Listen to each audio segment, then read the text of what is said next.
Olá, meu nome é Andrei, sou professor de Educação Física formado pela Unesp de Rio Claro,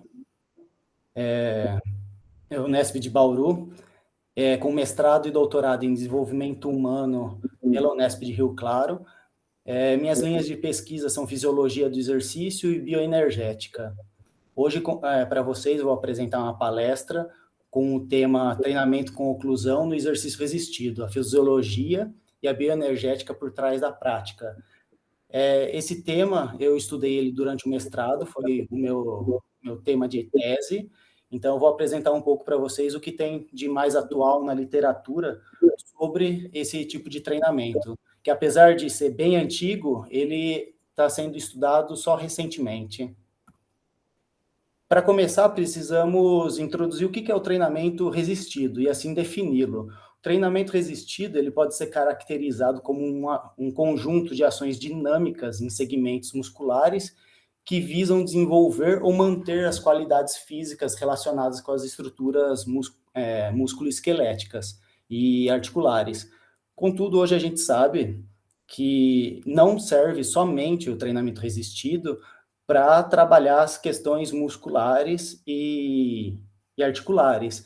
Por meio do treinamento dessas estruturas, ocorre toda uma gama de desenvolvimentos fisiológicos e metabólicos que altera toda a estrutura orgânica do indivíduo. Então, o treinamento resistido ele não tem só como foco os músculos, né, mas através dos músculos trabalhar de uma forma completa o corpo.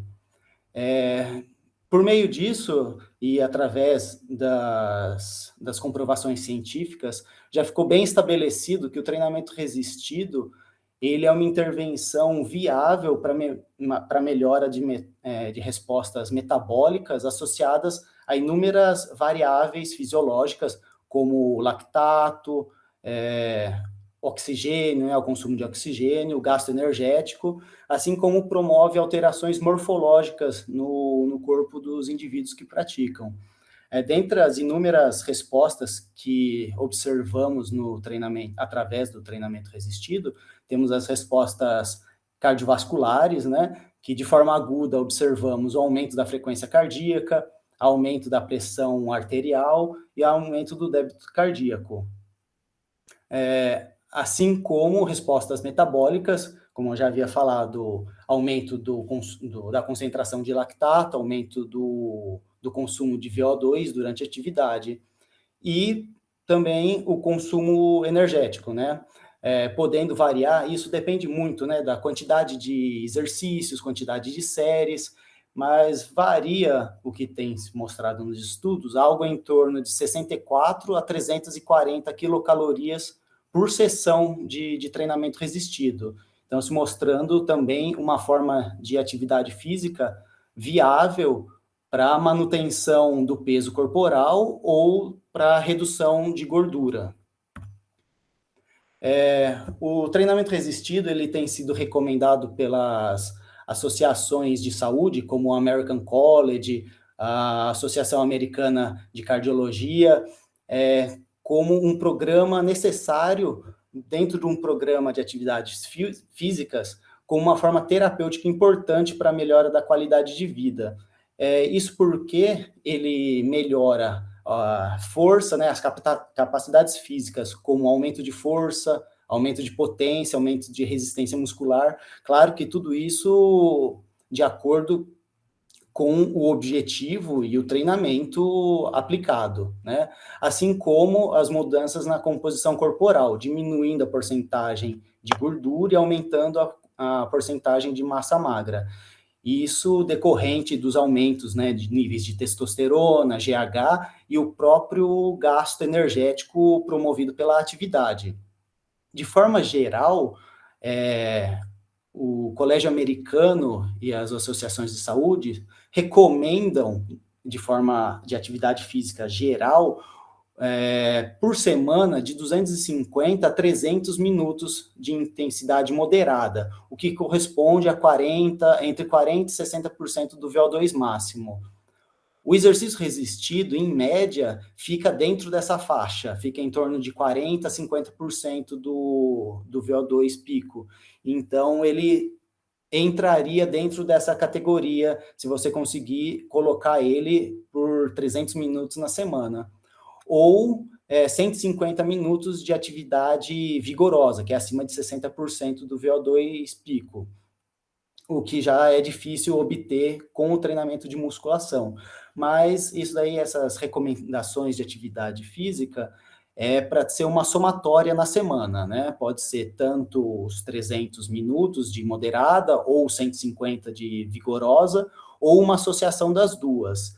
Isso levando em conta o parâmetro de VO2.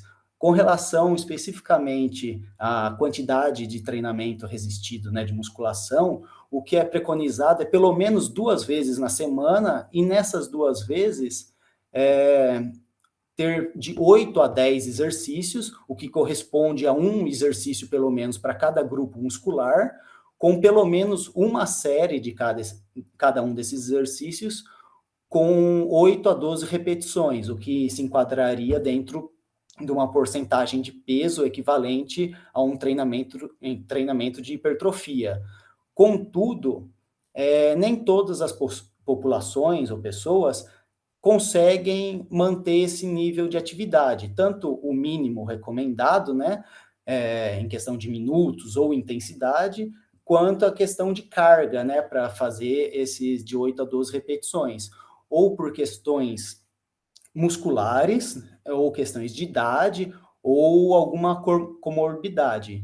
Por isso, o treinamento com restrição de fluxo sanguíneo, ou treinamento de oclusão, com oclusão, são sinônimos esses nomes, ele entrou na jogada para fazer parte com uma nova variável para auxiliar essas populações que não conseguem treinar com altas cargas.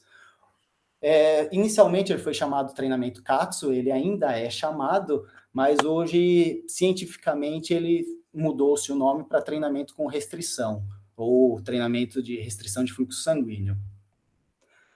O termo Katsu é porque ele foi desenvolvido no Japão pelo professor Sato. Além de professor de educação física, ele era fisiculturista, e o nome em japonês já significa os 2 kanjis, separando eles. O primeiro é com relação ao aumento, e o segundo é pressão. Então, é um treinamento de aumento de pressão, aumenta a pressão sanguínea. E ele foi criado na década de 60, quando o professor Sato percebeu que quando ele ficava muito tempo ajoelhado, as panturrilhas dele inchavam. E aí isso ele supôs que era devido a uma retenção do fluxo sanguíneo naquela região. A partir dessa hipótese, ele começou a aplicar ela em várias formas de treinamento resistido. Então, aplicando com manguitos nos braços ou nas pernas, em várias intensidades, até se fazer um padrão de treinamento ideal. E as comprovações científicas ao longo dessas décadas começou a mostrar o real efeito disso. Esse tipo de treinamento ele recebeu uma maior atenção a partir dos anos 2000, quando teve um estudo do grupo do professor Takarada, que mostrou que após 16 semanas de treinamento de baixa intensidade na musculação, o que correspondia entre 30% e 50% do RM dessas mulheres idosas, elas tiveram maiores ganhos de força e aumento dos músculos do que as mulheres que treinaram sem oclusão, com entre 50% e 80% da carga máxima delas. Então, mostrando que o treinamento com oclusão tem um efeito anabólico até superior ao treinamento com mais carga. Outros estudos, após esse, também começaram a mostrar esse mesmo tipo de resultado, mesmo com exercícios que não eram o de exercício resistido, por exemplo, em bicicleta ou com caminhada mesmo. Foi observado que idosas que caminhavam usando oclusão apresentavam hipertrofia das coxas, em comparação com idosas que treinavam, faziam a caminhada sem oclusão. E aí, a partir desses resultados, começou-se a utilizar esse tipo de treinamento para pessoas com comorbidades ou que são impossibilitadas de utilizarem altas cargas, porque o treinamento resistido ele é associado a baixas cargas. Então, se mostrou uma alternativa viável para esse tipo de população. Contudo, os pesquisadores começaram a querer aplicar esse tipo de metodologia para pessoas também saudáveis, né? Não só pessoas com comorbidades. E gostariam de saber se havia realmente efeito para a população, né? Porque se um adulto jovem, saudável, pode treinar com 80%, por exemplo, de carga, por que ele vai treinar com 30% e oclusão se não causar efeito, né? E eles observaram que tem as adaptações funcionais, morfológicas e metabólicas comparáveis a um treinamento de alta intensidade. Então, os resultados obtidos com a baixa intensidade associada ao treinamento com restrição de fluxo sanguíneo vem se mostrando eficaz também para populações saudáveis, não somente para populações com comorbidades.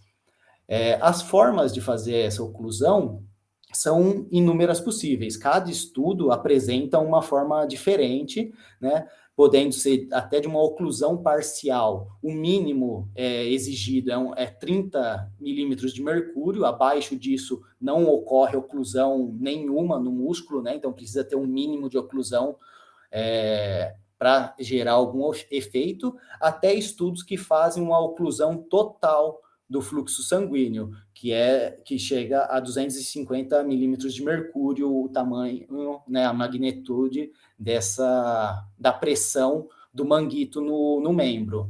Então, como já foi dito, para ter oclusão precisa ser em algum dos membros, é impossível fazer, por exemplo, no peito.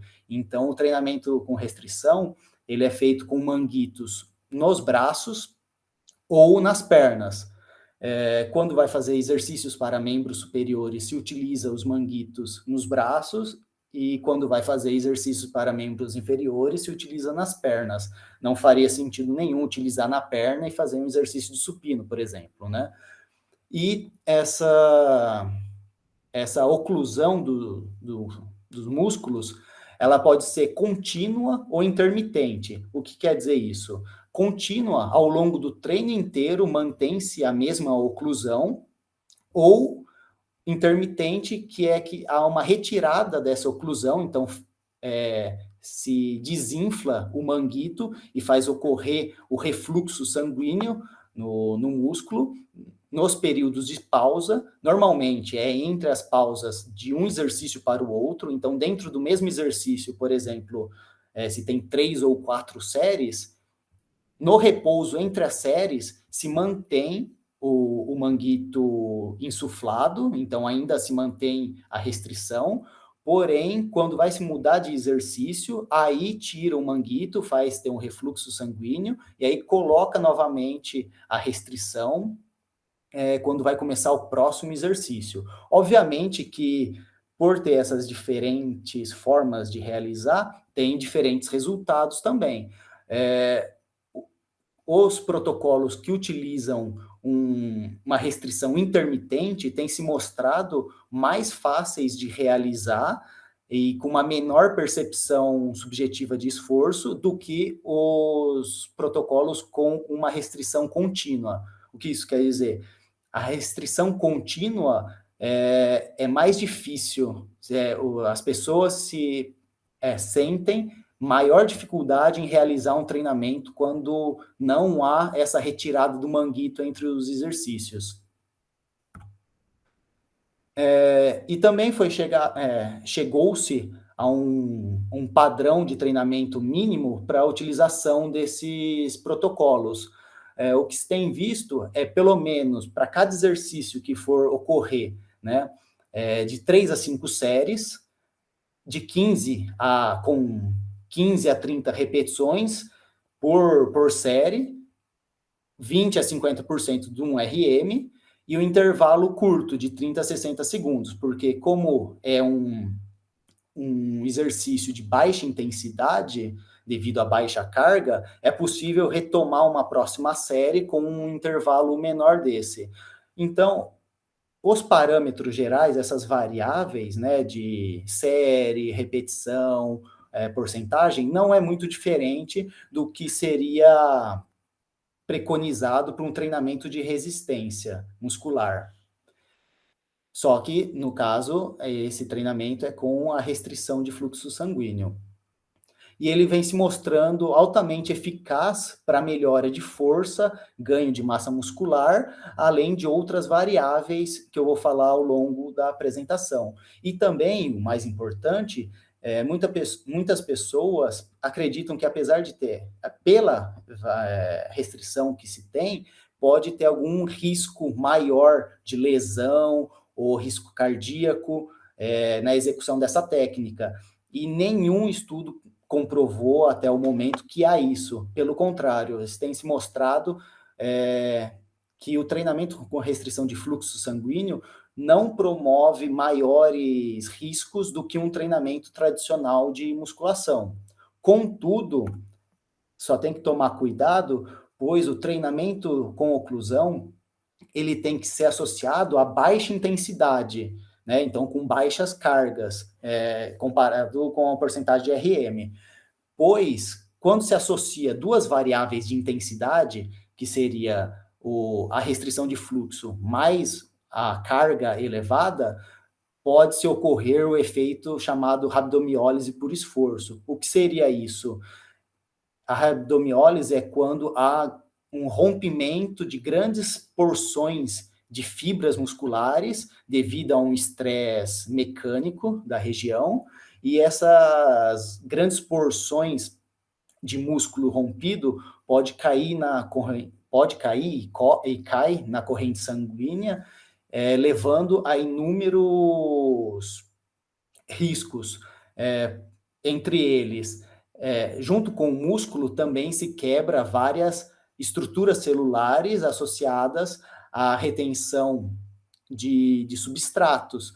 Então, pode-se também quebrar essas regiões e aí aumentar os níveis de mioglobina e ácido úrico no sangue, podendo levar até uma condição de insuficiência renal, porque o rim que vai ter que filtrar todo esse ácido úrico e mioglobinas extras no sangue.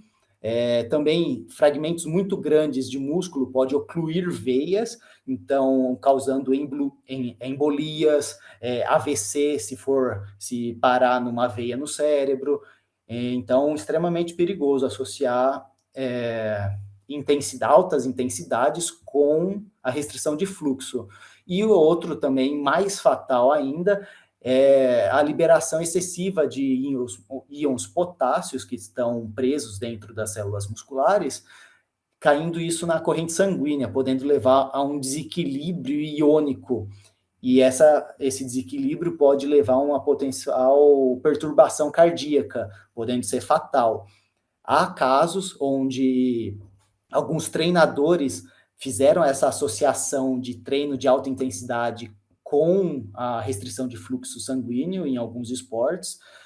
Um caso mais famoso foi nos Estados Unidos, num treinamento de futebol americano, em que ele fez isso e acabou que levou o time inteiro para a sessão da UTI do hospital, porque todos tiveram o quadro de rabdomiólise por esforço. Então, sempre tem que tomar muito cuidado com essa associação. Apesar de não oferecer riscos maiores do que o treinamento resistido, o treinamento com oclusão, ele deve se levar em conta que tem que ser feito com baixa intensidade.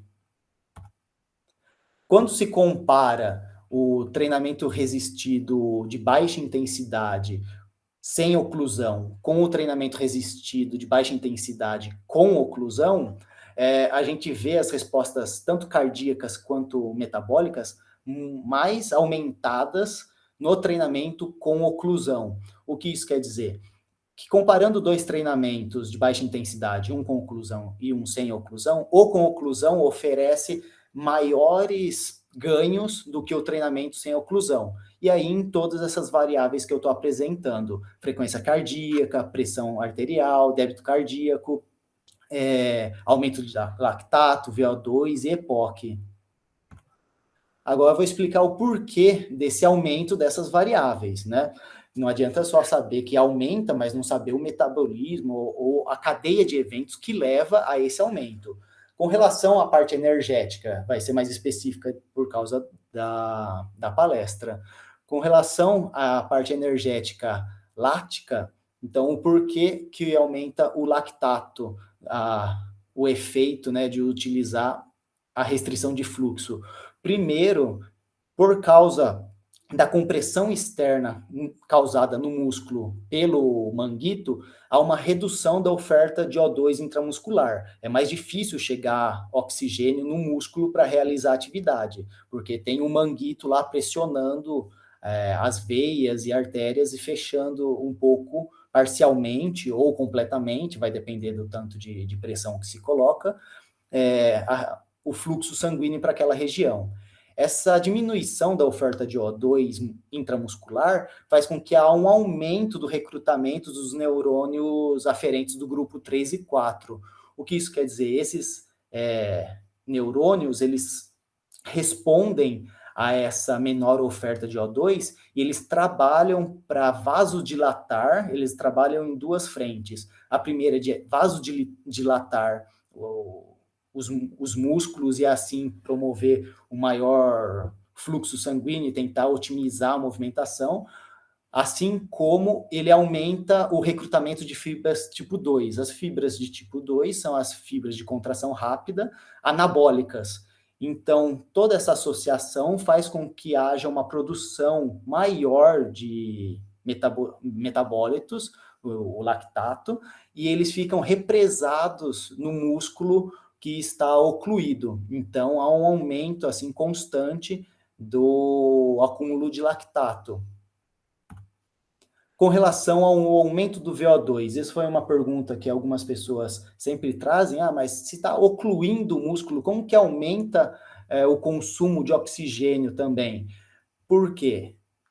Devido a essa compressão externa no músculo, há uma hipóxia local, então há uma perda de oxigênio no local. Isso daí há uma diminuição do oxigênio intramuscular ofertado para a produção de energia daquele músculo, e aí cai na mesma cascata de eventos, que aí diminuindo o número, a quantidade de O2 intramuscular, aumenta o recrutamento das fibras tipo 2, as anabólicas, e aí há uma perda da economia do movimento. O que isso quer dizer?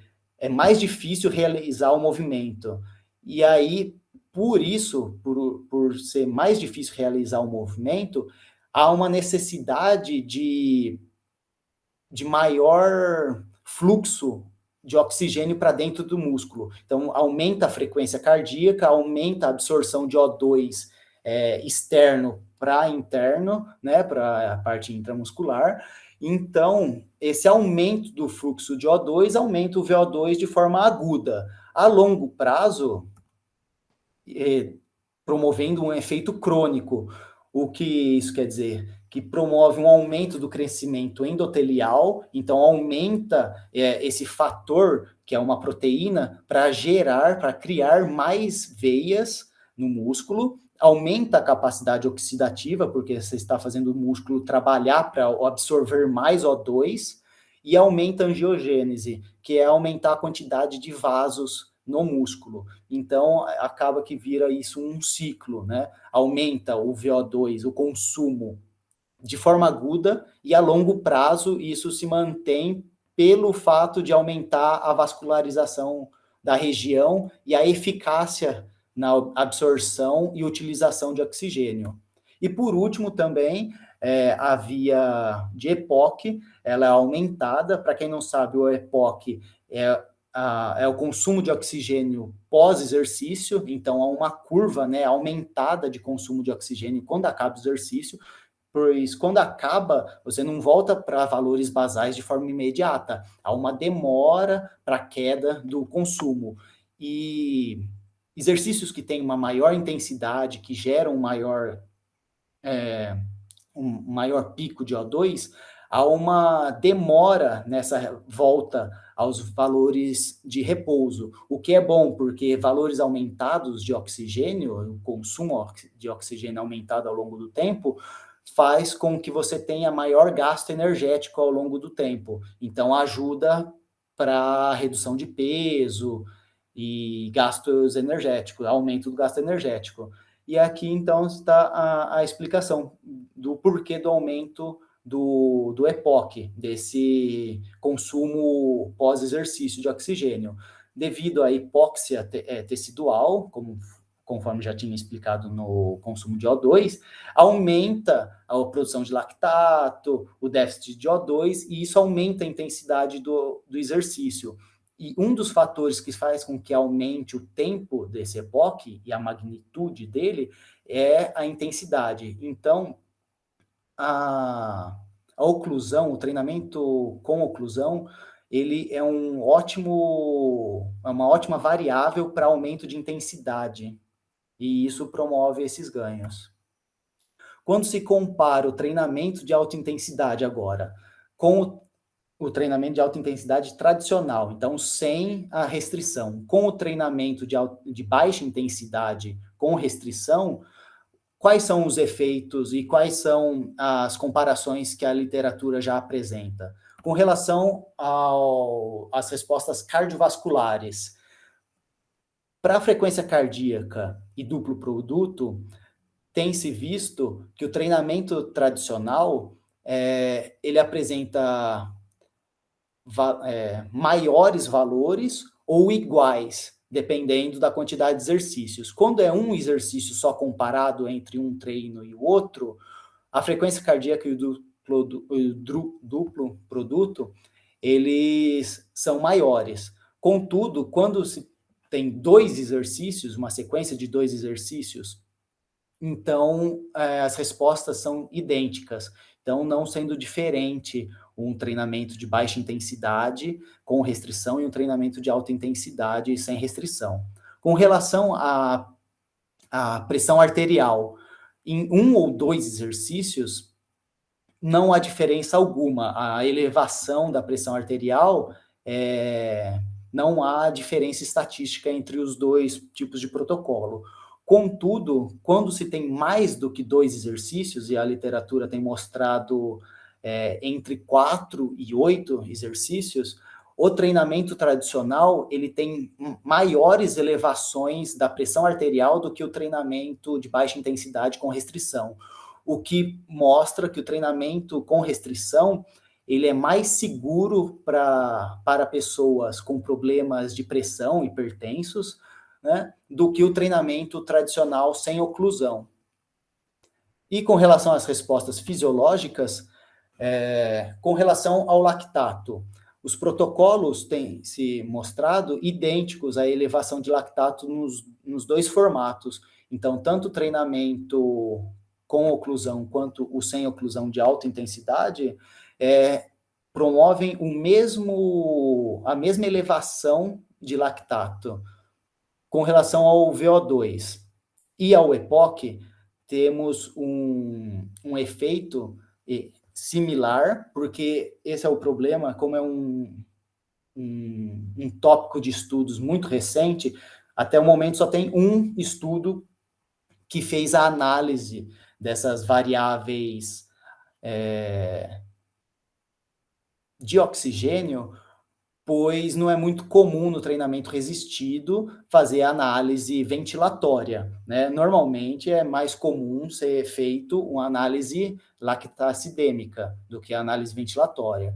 Mas o que se tem mostrado nesse estudo de Araújo, de 2018, é que para 4 exercícios, uma sequência de 4 exercícios, o treinamento tradicional, ele teve maiores elevações do VO2 de forma aguda e do EPOC comparado com o treinamento de baixa intensidade e restrição de fluxo.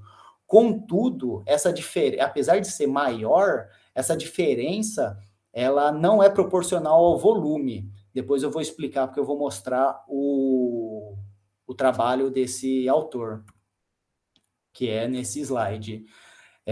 Ele comparou o gasto energético e as variáveis ventilatórias nesses dois tipos de protocolo. Um treino a 80% do RM, com 8 repetições, nesses 4 exercícios, que eram supino, agachamento, remada curvada e levantamento terra, e comparou com o treinamento de baixa intensidade, com 20% de um RM e 15 repetições, com oclusão. E ele percebeu que o volume dos dois treinamentos não estavam equiparados. O treinamento de alta intensidade, ele tinha o dobro do volume do que o treinamento com restrição. Contudo, apesar de ter sido maior o gasto energético no treinamento tradicional do que o treinamento com restrição, e maior também o gasto, o consumo de oxigênio e o EPOC, só foi 23% maior. Então, é um treino que tinha o dobro de volume, só para gerar 23% a mais de consumo.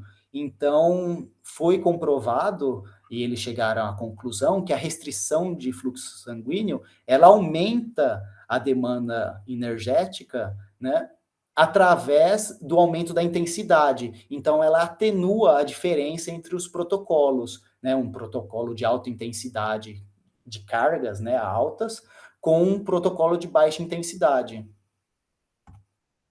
Então, qual a conclusão geral do que se tem hoje a respeito do treinamento resistido de baixa intensidade e oclusão? É que ele não oferece riscos à integridade muscular, articular ou cardiovascular para os seus praticantes, sendo recomendado assim para qualquer público, tanto com comorbidades, né, hipertensão, diabéticos, transplantados, assim como pessoas com problemas osteoarticulares, né, pessoas que voltam de um processo lesivo, tem sido muito utilizado esse tipo de treinamento para pessoas que voltam de lesões graves, por exemplo, fraturas expostas, que ficaram muito tempo acometidos na cama, né? Então, esse é um treinamento que tem se mostrado muito eficaz para essas pessoas voltarem a ter um ganho de massa e de força nos membros que ficaram lesados muito mais rápido. Então, elas voltam a uma normalidade das atividades de forma muito mais antecipada. Também se tem concluído que o treinamento com restrição ele gera valores de lactato igual ou maior do que o de treinamento tradicional sem oclusão, o que é excelente para aumentar o gasto anaeróbio. Pessoas que precisam desse metabolismo desenvolvido, como atletas de modalidades de explosão, se faz muito necessário esse tipo de treinamento. E, como eu já havia falado, ele também dá menores valores de percepção de esforço. Então, a pessoa sente que se esforça menos com ele, então pode se treinar melhor, né? Tem uma recuperação melhor. Também o treinamento de baixa intensidade e oclusão, ele induz a valores iguais ou menores até com relação a variáveis cardíacas, né, como a frequência cardíaca, duplo produto e pressão arterial, então sendo extremamente indicado para pessoas que têm questões relacionadas a problemas de pressão e problemas cardíacos. Assim também o treinamento de alta intensidade, ele, apesar de gerar valores de consumo de O2, EPOC, gasto energético ligeiramente maiores do que o treinamento com oclusão, não é suficiente de acordo, né, ou proporcionalmente, com o volume que é utilizado nele. Então, se faz muito mais para ganhar pouco nessas questões. Então, o treinamento com restrição de fluxo sanguíneo se mostra extremamente eficaz para o aumento da intensidade do treinamento e quase se equiparando a esses valores de consumo energético comparado com um treinamento de alta intensidade. Então, de forma geral, o treinamento com restrição de fluxo sanguíneo vem se mostrando eficaz em todas as variáveis que tem se estudado sobre e, e se mostrando uma alternativa viável para prescrição para todos os públicos. Obviamente, ele é um treinamento que exige do profissional de educação física alguns aparatos e algumas expertises. Os aparatos, obviamente, é a questão de ter o manguito para fazer a compressão correta dos membros. Não é possível só colocar um garrote e não saber o quanto se está ocluindo, então é necessário também saber aferir a pressão do sujeito, porque você tem que colocar o manguito, colocar o estetoscópio e ir insuflando o manguito até você saber o quanto, né, você ao escutar a pressão e saber quanto que foi ocluído, se foi 50%, 30%, vai depender do protocolo que o professor, o profissional irá utilizar. Então, é necessário esses pormenores para a utilização disso no ambiente de academia. E, obviamente, ele não é um treino, apesar de todos os benefícios, não é um treinamento que é possível ser colocado dentro de uma sala de musculação de forma generalizada, pois precisa de um profissional atento junto com o seu aluno. Então, é um treino voltado para uma questão de personal, onde o profissional vai estar lá atuando tanto na parte de insuflar e desinsuflar os manguitos, né, como saber se está ocorrendo tudo bem a manutenção dessa técnica com o seu aluno. Aqui são algumas não, todas as referências utilizadas nessa apresentação, caso tenham interesse em buscar os artigos originais que mostram esses resultados. E aí eu agradeço pelo convite de participar desse evento tão importante para a comunidade acadêmica. Então fica registrado aqui o meu muito obrigado.